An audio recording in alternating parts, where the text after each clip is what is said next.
So grandparents, this is a biggie. This is something that I do genuinely need or feel I need to talk about early on.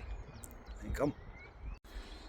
As I was saying, grandparents, they get overlooked in this system, completely overlooked, like they don't matter, like they haven't been there for the children throughout their entire lives from the day of their birth.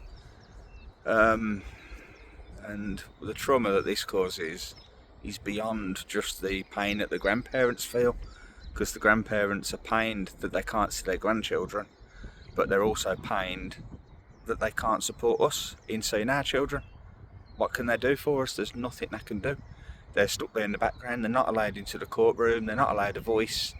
You know, I know that they can apply for PR if a parent's gone, if you know what I mean, but otherwise, normal situation in the family courts, they don't have a say in it. They're just completely isolated from the whole situation.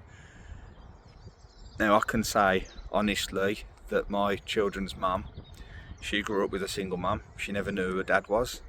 Her mum grew up through foster care, so she never had any grandparents. Her mum did have a boyfriend, and she attached herself for a couple of years while she was a bit younger to her mum's boyfriend's parents, so she's seen them as nan and granddad. They both died around and just before the time that I met her. That was back in 2005.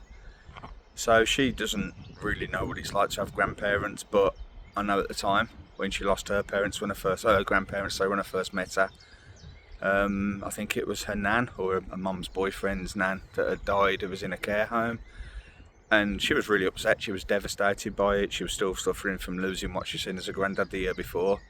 So why is she doing this now? How can she take the children away from their grandparents that she suffered the same pain? Why would she do that to our own children?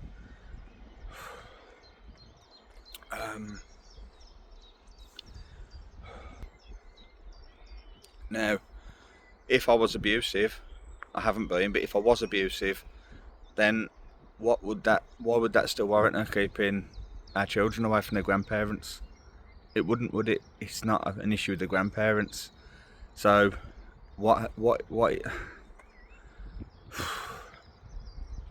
Alright, what this does is it makes it even more difficult for parents like myself when you see your own parents suffering because they can't help you.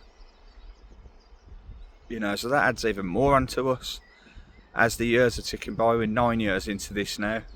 My dad had another heart attack in July last year, which over the last 20 years would be his third one. He seems to be having one every 10 years. I mean, he's really cleaned up. He's managed to stop smoking, which is an absolutely massive thing. The last cigarette he had was on the night of his heart attack, and that was, I believe it was the 9th of July last year. So, you know, he's done really, really well, but that is always overhanging me. How do I cope if my daughter never gets to see one or both of her grandparents again? I can't accept that. And I make no apologies for saying this, but I cannot accept that, and I don't know what I'm going to do, how I'm going to react. And I'll take no responsibility for whatever I do, however I do react. I've been as human, I don't even know how to say it. I've been by the book. I've never laid a finger on her or emotionally abused her or done anything to her in the relationship, since the relationship. But the idea that my daughter will never get to see nan and granddad again, and that they'll never get to see her again,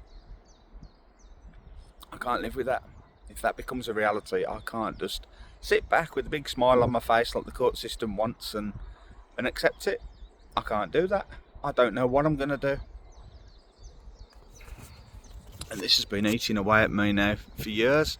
Could say since the start. You know, the grandparents aren't young, they're not getting any younger, they're getting older.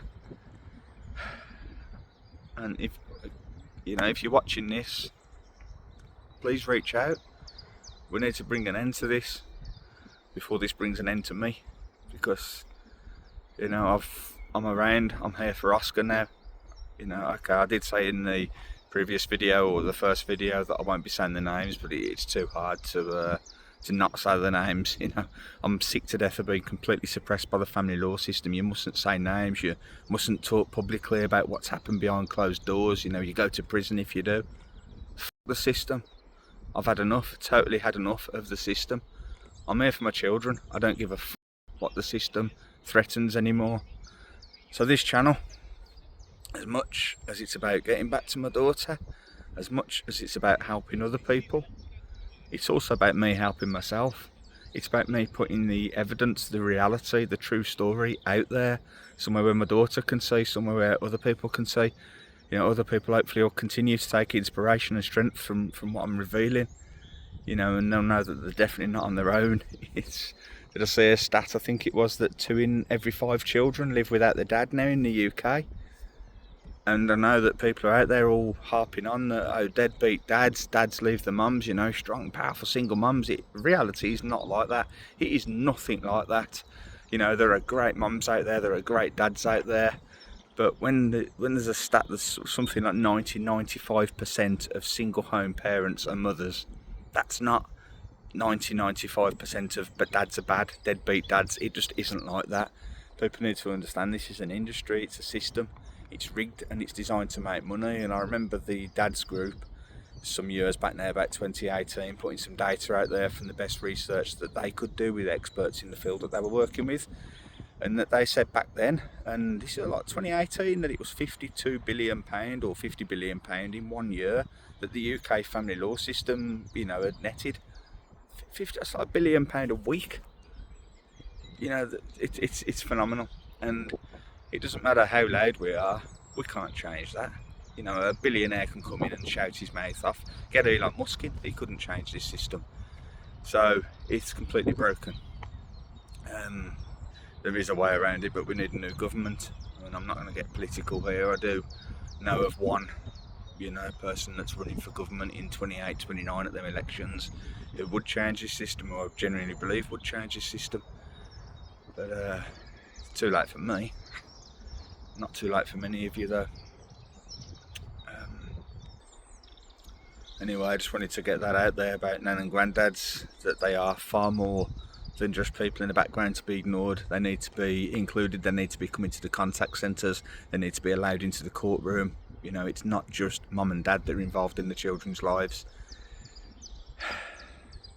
Thank you for listening again. Wow! Wow, that's unusual. Oh, it's a cake. Wow. It's in mine though. I know, but he told me about it. Wow, that's lovely. That's too nice to eat. It's okay.